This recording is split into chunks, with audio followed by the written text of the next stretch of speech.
Hello and welcome. Today we're going to turn this beautiful 100% cotton thread into some gorgeous green monochrome towels. Let's get started.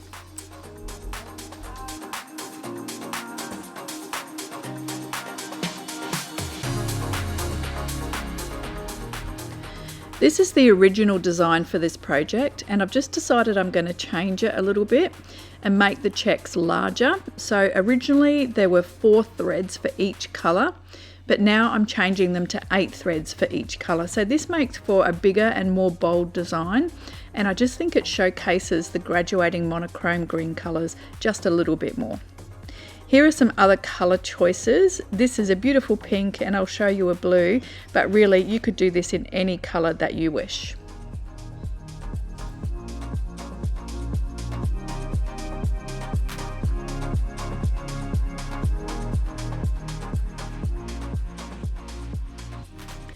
Here I'm just getting set up to warp up. This design is another really easy one that's perfect for beginners and also looks really dramatic, which is why I've included it in this towel collection. I always call this a box check. I don't know if there's another name for it at all, but I've always called it a box check. This is another one that looks complicated but is actually super simple. So it's just 4 colours graduating light to dark in both warp and weft, giving you that check appearance.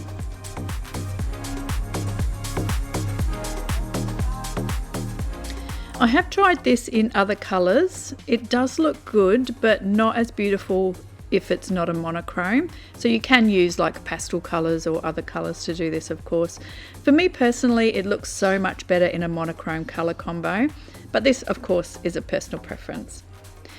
In this case, I used 4 colours here, but of course you can use more if you wanted to make this for yourself, but I would say 4 would be the minimum for you to get that slight 3D effect. This is such a great design, especially if you've got someone that you want to make something for and they have a favourite colour, then you can use this to showcase their favourite colour, and it's always appreciated.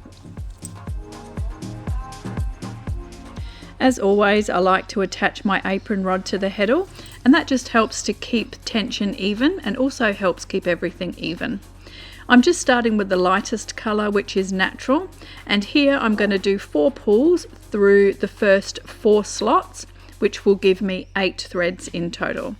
The next colour is Ceton, which is one of my favourite colours. It's such a pretty green colour. So again, 4 pulls through the next 4 slots.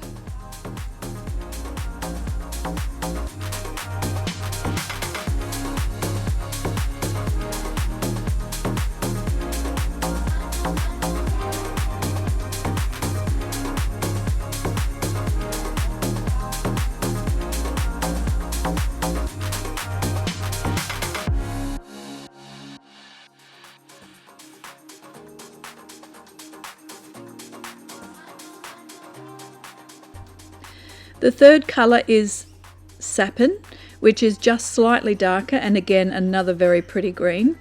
Warping exactly the same, 4 pulls through the next 4 slots, and then the last colour is Vert Fonts, which is a dark green and exactly the same again, 4 pulls through 4 consecutive slots, and that is it. That's the warping pattern. Super easy and ready to be repeated across the warp.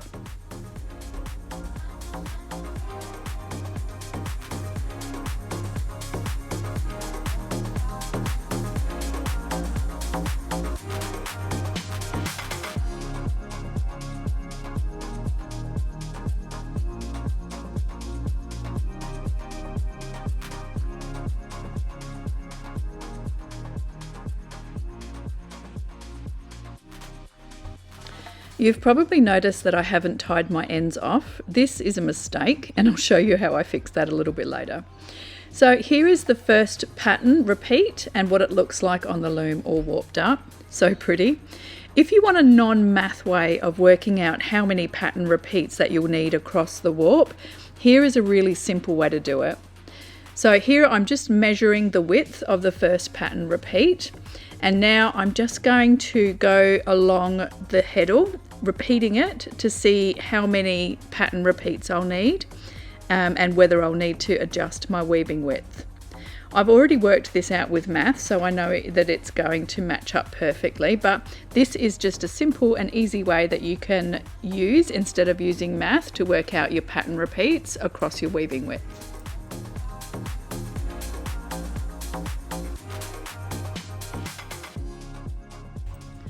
And in case you're wondering, it's 7 pattern repeats, which perfectly matches. So now I've gone back to my natural colour to start repeating the pattern, and I've had a look at this angle and I realised that this is not going to be okay. I don't mind pushing the boundaries a little bit with carrying colours across, but this one will make the last few inches of weaving really difficult. So I've gone back and tied off all of my colours, so just make sure that you tie off your colours as you warp across, because the angle will be just a little bit too much. So now I'm just continuing to warp with those 7 pattern repeats. Again, a nice, easy, simple warp up, and here I am tying off the last colour, and that's warping all done.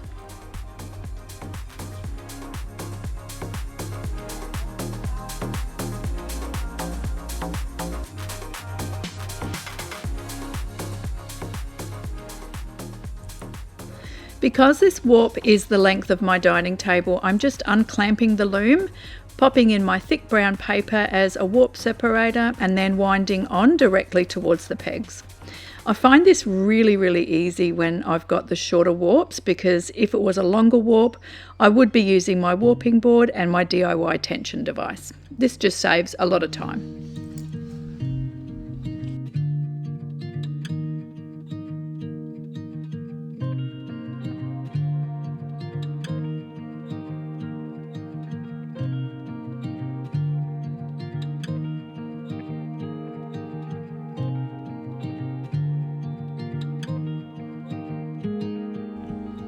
Now I'm just snipping all of the ends, trying to make them as even as I can, and then it's on to threading.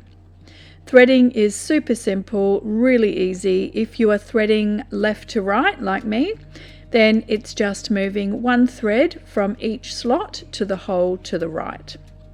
If you are threading right to left, it's just moving one thread from each slot to the hole to the left. So this is what it should look like now, where all of the 1s are slots and all of the 2s are holes. It could also be vice versa. And we're ready to lash on.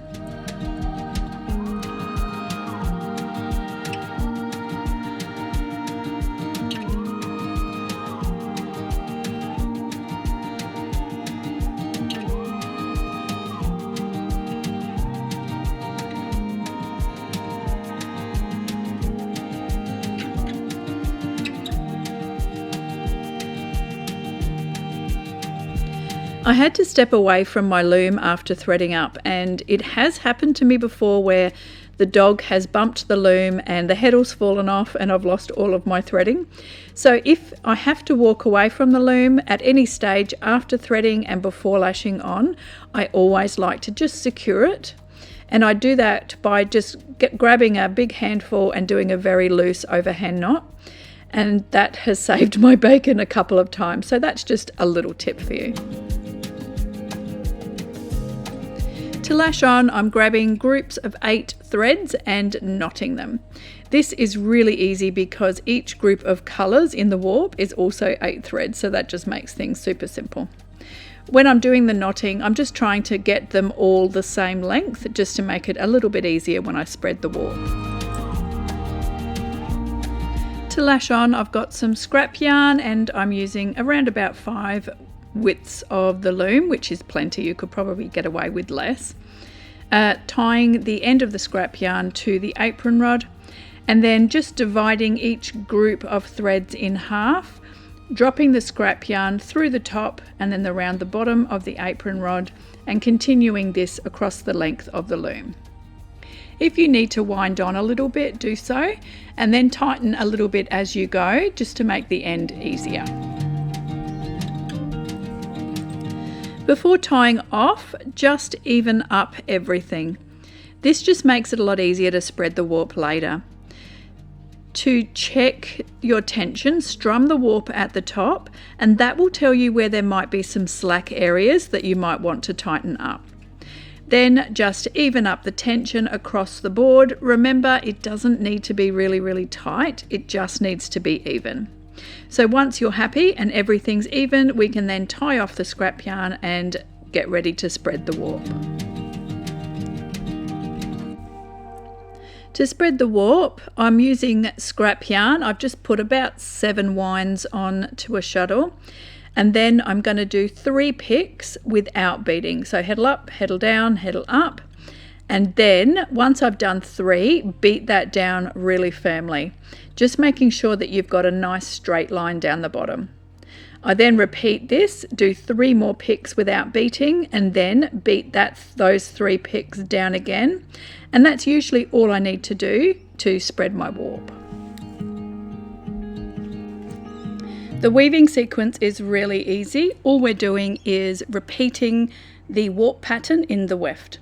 So we're just going to use 8 picks of each colour, starting from the dark through to the light and repeating that for the whole towels. Super simple. To wind my shuttles, I'm just using 2 shuttles. But I'm going to use the 4 colours. So to do this, you just do a figure of 8 on each side and then just tuck the end in. And that's just a really easy way of using 4 colours but only 2 shuttles. And now the fun part starts, weaving the weft. This is the favourite part of weaving for me. It's such a great way to unwind after a big day. Popping the telly on, sitting on the couch with my loom on its stand, and then weaving away. Creating is almost a meditation for me, and it's something that I look forward to every single day. Here you can see I've done my 8 picks of the very dark green, which is the Vert Fonts, and now I'm going to start the next colour, which is Sapin. Enjoy.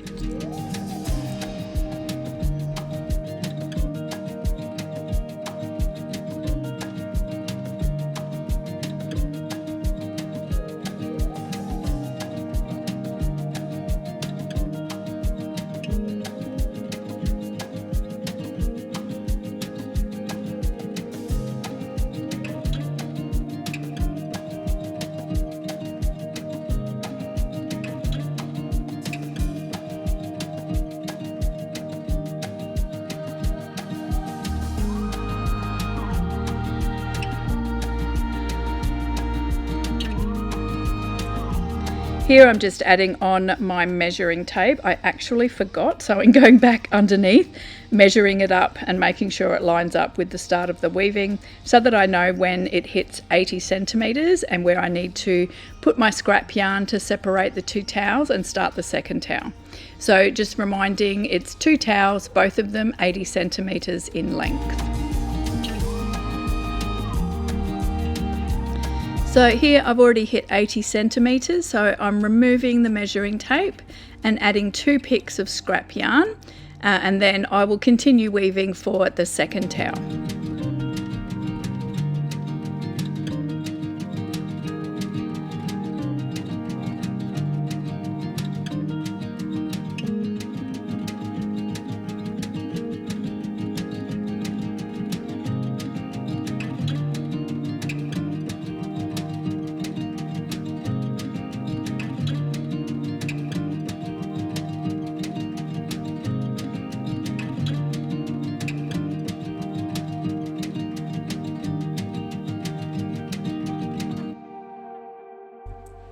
Now you've probably noticed that it's the first week and I'm already late with this video. I'm not really sure why I think I can just sail through and do 2 videos a week, but I will try and make that up. I do have annual leave from my work soon, so I'll be able to get back on tracks hopefully soon.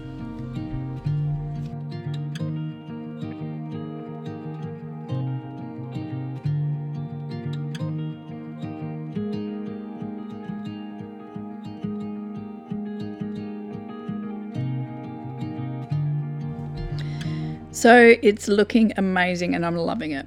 I actually haven't used a 10 dent reed for such a long time for towels. I've done most of my towels on a 12.5 because I like a light, nice firm fabric and I think it's going to last longer, but I'm actually really liking the 10 dent as well. You can see here where I've changed the colours and tucked in the ends on the side. That will even itself out with wet finishing. So I finished the second towel with just enough warp, so now I'm going to pop in a few picks of scrap yarn and then I can cut it from the loom and wet finish.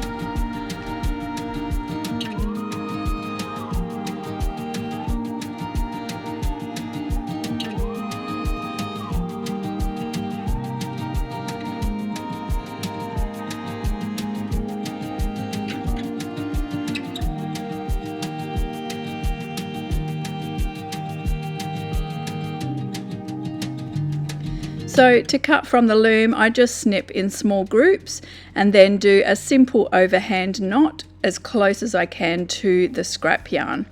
Having the scrap yarn on the ends just helps to keep the weaving intact through the wet finishing process and keeps it all together nice and neat.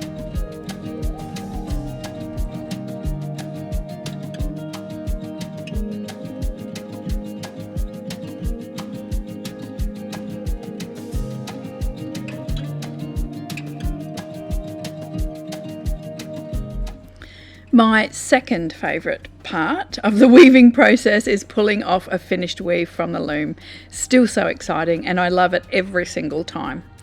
And in case you're wondering, my third favourite thing is taking it out of the dryer or off the line and seeing what the actual finished product looks like. Always exciting.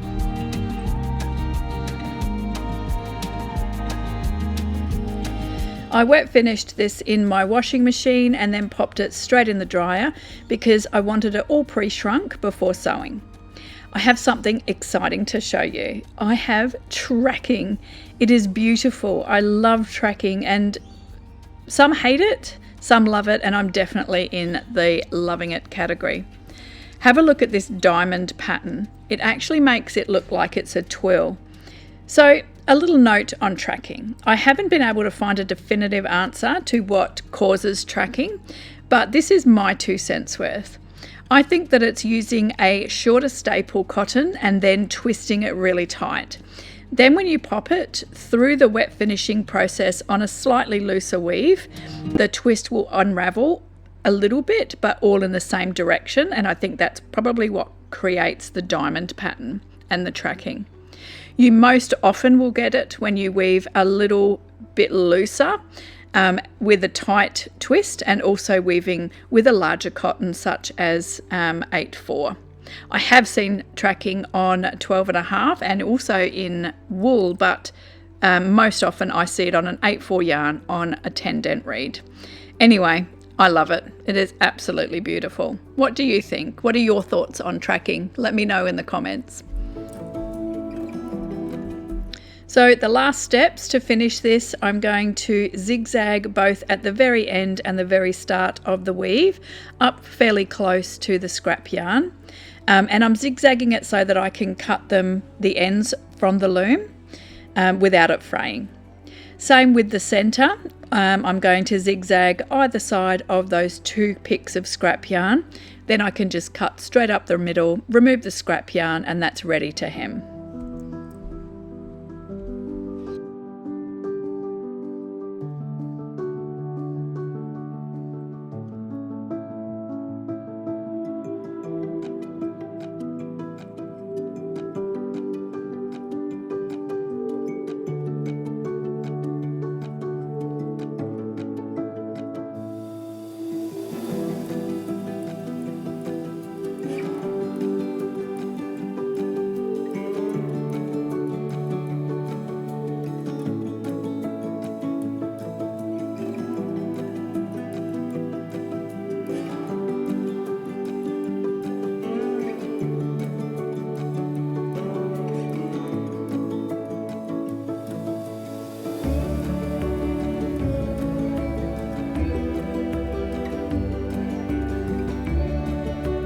To hem, I'm folding those raw zigzagged edges twice in towards the center and pinning, and then I'm just going to use a straight stitch on my machine to hem both ends of the towels. I am going to add in a little hanger, which is one of those handmade, I think they're just called Handmade with Love fabric strips that you can buy. And I'm popping them in so that there's a way to hang the towels when you want to hang them. But yeah, super simple and easy.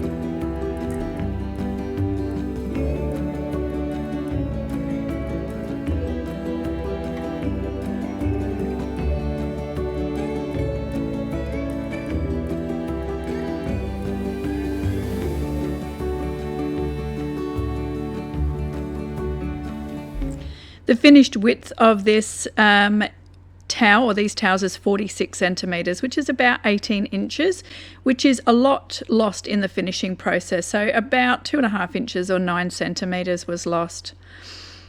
The finished length after hemming is 61 centimeters, which is about 24 inches. So perfect size for a towel. These are now finished, and I hope you love them as much as I do. Let me know in the comments.